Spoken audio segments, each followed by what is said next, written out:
Gazette du Togo, une vision sur l'actualité togolaise et sur le monde.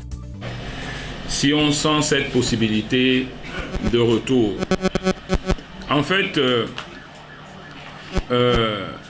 dans le cheminement que nous avons suivi, ce n'est pas que nous n'avons pas essayé de faire accepter aux gens cette logique.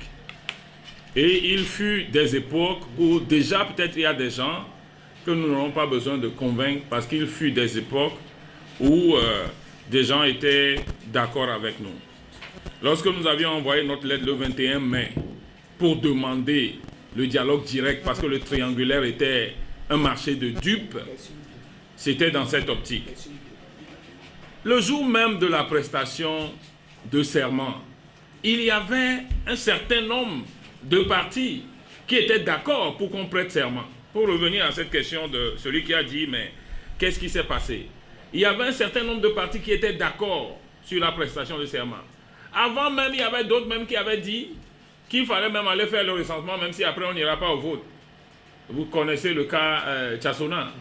Donc, ce n'est pas que tout le monde a dit, non, non, laissez tout dans les mains, on va les dégager par la rue. Ce n'était pas tout le monde contre le cas. Vous allez être étonné de savoir que lorsque finalement on a fait un processus qui a amené finalement à refuser d'aller prêter serment après avoir pris une autre décision, le PNP était d'accord qu'on allait prêter serment. Il y a d'autres partis qui étaient d'accord qu'on allait prêter serment. Donc, il y a quand même des tendances à ce qu'on puisse utiliser une autre méthode. Surtout maintenant qu'on a vu le 20 décembre, ce que la méthode qui a pris le dessus, en tout cas qui a prévalu, ou celui qui a été le pilote de la coalition, la méthode qui a été mise en place, on a vu le résultat que ça a donné le 20 décembre. Je crois qu'il y a plusieurs qui essaient de revenir à la raison. C'est vrai qu'il y a beaucoup d'autres difficultés, vous sentez quelques conflits de leadership, etc., mais il n'y a pas lieu de désarmer. On n'a pas dit qu'on doit se retrouver dans la même constellation, mais c'est-à-dire que la conclusion qu'il faut tirer, c'est que l'unicité d'action est nécessaire pour réaliser 2020. Ça, si quelqu'un dit le contraire, vous doublez blé, c'est franchement, je crois. Voilà, la question, je crois que j'ai répondu un peu à la question. Je ne veux pas dévoiler les choses qui se sont passées à la coalition.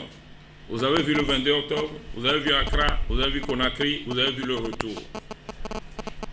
Si vous faites l'histoire de ce que vous-même vous connaissez et que vous avez révélé, vous savez à peu près ce qui s'est passé pour que vous puissiez instruire le peuple qu'on se corrige.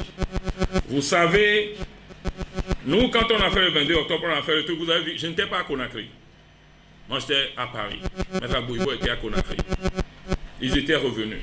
Maître Abouibo était au Togo jusqu'à ce qu'ils prennent la première décision que le mardi 13, on ira prêter serment. Nous, on était en communication. Moi, j'étais en Allemagne. De l'Allemagne, je devais aller à Kiev. Le dimanche, je cherchais à le joindre parce que je commençais à avoir les échos. Des gens commençaient par m'envoyer des WhatsApp en disant que non, ils vont sortir de tout. Même de l'Assemblée. Il faut qu'on quitte tout. Et je voulais savoir, mais qu'est-ce qui se passe? Et c'est là où il m'a dit qu'il était à Paris.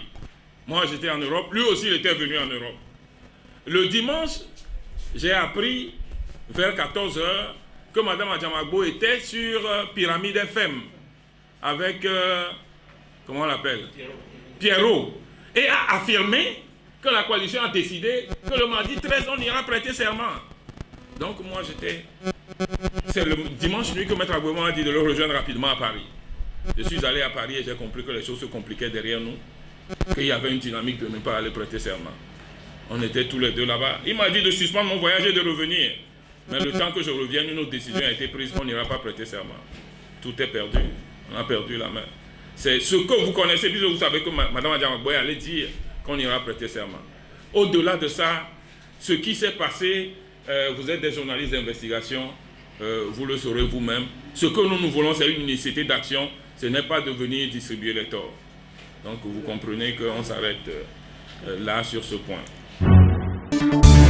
La Gazette du Togo, une vision sur l'actualité togolaise et sur le monde. Rejoignez-nous sur le www.lagazettedutogo.com ou sur nos comptes Facebook, Twitter et YouTube. Pour tout contact, écrivez à contact@lagazettedutogo.com ou appelez le 92 80 88 53. La Gazette du Togo, c'est l'information en continu.